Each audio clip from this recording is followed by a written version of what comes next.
নয়নেতে Medina ইয়া রাসূলুল্লাহ। আর উলামায়ে দ্বীন বসে আছেন, একটি হাদিসে পাক পেশ করতে আছে, একবার মহব্বতে দুটি হাত উঠে বলেন ইয়া রাসূলুল্লাহ, আরেকটু মহব্বত বলেন ইয়া রাসূলুল্লাহ। আরে যারা যারা নবী পাকের রওজায়ে হাজিরি দিল,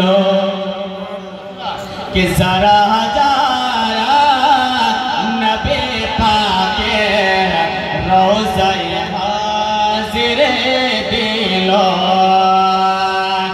जरा जारा नबी पाके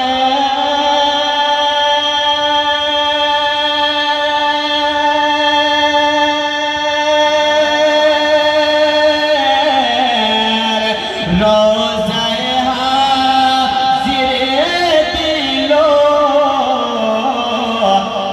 সাফাত ওয়াজিবে তাদের উপর, সাফাত ওয়াজিবে তাদের উপর, ঘোষণা ইয়া রাসূলুল্লাহ, সাফাত ওয়াজিবে তাদের উপর, ঘোষণা ইয়া রাসূলুল্লাহ।